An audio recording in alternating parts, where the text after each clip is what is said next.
Une grande semaine européenne, encore une fois, avec, regardez ce qui nous attend. Ça débutera demain dès 18h15 sur Canal Plus Foot avec un jour de foot spécial.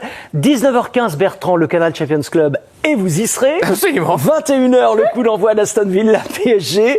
21h également, mais sur Canal Plus Sport, Dortmund-Barcelone. Mercredi, affiche de rêve également, avec le Real battu 3-0 à l'aller, Arsenal qui reçoit les Gunners, Inter-Bayern. Et jeudi, Manchester United-Lyon en quart de finale retour de la Ligue Europa.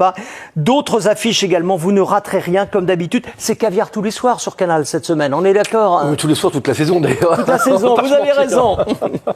On commence demain avec Aston Villa, PSG, Paris Saint-Germain. Le PSG vainqueur 3-1 à l'aller. Vous savez de quoi vous parlez parce que vous étiez sur le banc de Dunkerque lors de la demi-finale de Coupe de France contre Paris Saint-Germain et vous nous disiez c'est une équipe qui de toute façon ne lâchera rien, qui prend tous les adversaires au sérieux, y compris Dunkerque. Ah, tout à fait, oui, parce que s'ils avaient ça a changé. S'ils avaient pu en c'est mettre. C'est le coup de canon de Désiré Doué, ça, avec un petit peu de retard. Oui, c'est vrai. Mais s'ils avaient pu en mettre 7, ils en auraient mis 7. Mais il y a beaucoup de respect par rapport à l'adversaire et ils veulent performer à 150%. Je vais ajouter un élément. Christophe était à Chelsea à l'époque où Paris avait gagné 3-1 à domicile, un quart de finale de Ligue des Champions, et s'était fait éliminer au retour 2-0 avec le fameux but de Dembaba. De Demba, oui, tout à fait. Et donc c'est pas le même PSG. Et là, il y a 11 gars qui pensent la même chose, qui veulent faire la même chose, et ensemble, il y a beaucoup d'altruisme dans cette équipe. Et même en Ligue des Champions, on l'a vu cette saison, ils ont gagné 3-0 à Brest, ils en ont mis 7 au match retour en barrage. Les proba opta, Antoine, disent quoi? Les fameuses proba opta, les chances de qualification du PSG. Elles sont très optimistes pour le Paris Saint-Germain. 91,5% de chances de se qualifier, donc forcément 8,5% pour Aston Villa. Bon, c'est toujours mieux que Dortmund qui n'en a que 0,6%. C'est beaucoup trop. C'est déjà ce que vous nous disiez la semaine dernière, alors que le PSG était à 72%, je crois. C'est un peu trop, dans le sens où 2 buts d'écart, on a déjà vu des remontées, et qui peut se passer dans un stade incandescent comme sera Villa Park au retour, un fait de jeu, un but rapide, voilà. Mais en revanche, que Paris soit largement favori est justifié. Ouais. Olivier Talaron, vous avez assisté au dernier entraînement des Parisiens. Sont-ils confiants? D'abord, vous avez assisté au dernier entraînement. Je suppose qu'ils sont toujours là, les Parisiens, puisque le bus est derrière vous. Oui, on a assisté pas dans la totalité, puisque ils sont encore à l'entraînement qui devrait se terminer d'une minute à l'autre. Oui, effectivement, on est juste devant le bus, on surveille ça. Question confiance, on va dire que oui, on a vu des joueurs tout à l'heure assez décontracté, assez détendu, mais il l'a dit tout de suite, Luis Enrique, notamment en conférence de presse, pas d'excès de confiance, surtout pas d'excès de confiance. Et c'est vrai que Christophe le disait, c'est une équipe qui prend tous ses adversaires au sérieux, quel que soit le scénario. Paris a 2 buts d'avance, mais Luis Enrique a dit que déjà tactiquement ce sera un match complètement différent. Pourquoi? Parce que, et Unai Emery l'a confirmé ce matin, Aston Villa va jouer différemment, beaucoup plus offensivement que lors du match il y a une semaine, et ce qui veut dire que ça va être un autre match avec peut-être sans doute beaucoup plus d'espace pour les attaquants parisiens, et notamment Ousmane Dembélé, peut-être Bradley Barcola, on y reviendra tout à l'heure, et bien sûr Kvara qui devrait être là. Donc voilà, il y a de la confiance, pas trop quand même, et il faut respecter l'adversaire, et 2 buts d'avance, il l'a dit Geoffroy, ça peut se remonter, donc attention quand même, mais oui, il y a de l'optimisme.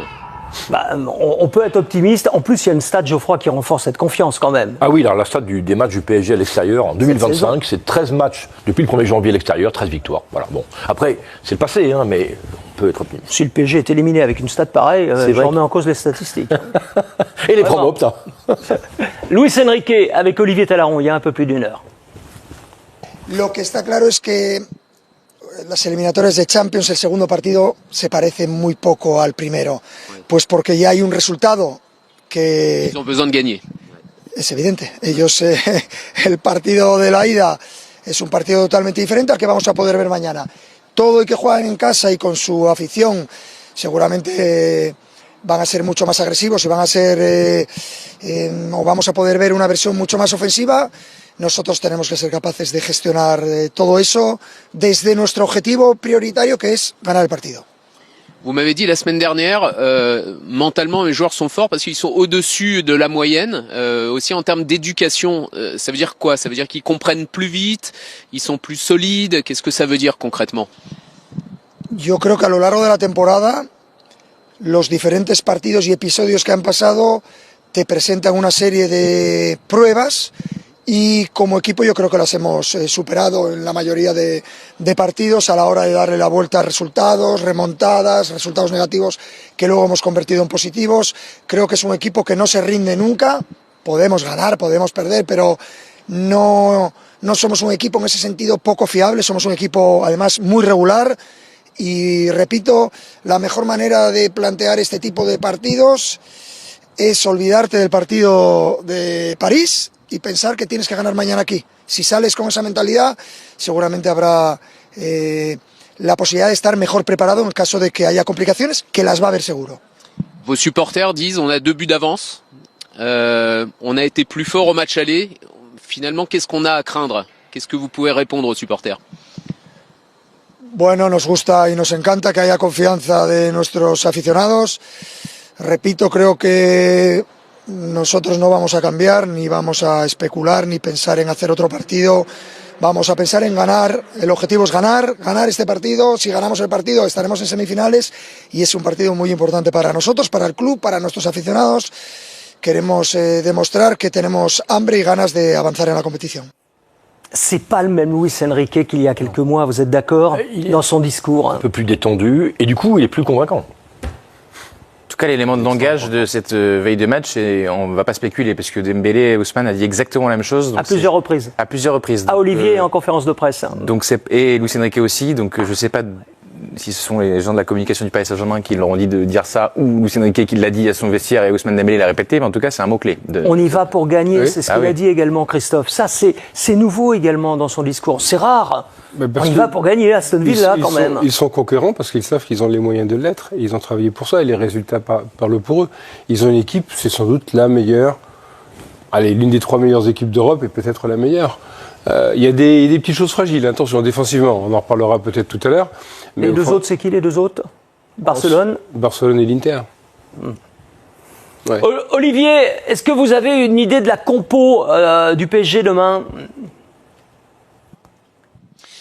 Bon, écoutez, déjà derrière, évidemment, il y a un grand retour, c'est celui du capitaine Marquinhos, c'est pas anodin, hein, c'est quand même le taulier de la défense avec Willian Pacho. Donc voilà, la défense, ce sera cette défense centrale plus bien sûr Nuno Mendes et Hakimi. Le milieu de terrain devrait être le même que face à Aston Villa il y a une semaine avec donc Fabien Ruiz, Vitinha et Neves. Mais devant, la surprise pourrait être que Désiré Doué ne débute pas cette rencontre. Pourquoi? Parce que Bradley Barcola aime les espaces et qu'il y aura sans doute plus d'espace devant, et on connaît la vitesse de ce joueur hein, qui était très déçu de ne pas débuter le match aller et qui pourrait donc retrouver une place dans le 11. Ce serait une surprise, c'est pas une certitude encore une fois hein, puisque Doué est étincelant en ce moment et en tout cas les deux autres Kvara et Dembélé devraient être eux dans le 11 de départ. Voilà la surprise qu'on pourrait voir, c'est Barcola débuter au profit de Désiré Doué. Alors, Marquinhos, donc, et non pas Beraldo à la place de Pacho, ça c'est la première chose. D'abord, le retour de Marquinhos, bonne chose ou pas, du capitaine? Oui, forcément. Oui, c'est bien. C'est très bien. Plus d'expérience. C'est pas ce qu'il nous a dit cet Non, après-midi. si, mais c'est pour plaisanter, je sais, pour mais plaisanter, quand même. non, parce que parfois on a taquiné Marquinhos sur le fait qu'il était associé à tous les échecs du PSG, etc. Mais non, en fait, ça serait injuste. Je pense qu'il est beaucoup plus fort maintenant qu'il est débarrassé de toutes les scories du passé et il s'est parfaitement inscrit dans la nouvelle dynamique de Luis Enrique. Et là-dessus, il faut lui reconnaître et lui rendre grâce. Surtout quand on voit la performance de Beraldo contre Dunkerque. Entre autres. Notamment, oui. Pourquoi Dunkerque seulement? Parce que Christophe est en face de lui. Oui, bien sûr. Barcola, ce sera une surprise dans le 11 de départ? Ça peut l'être parce que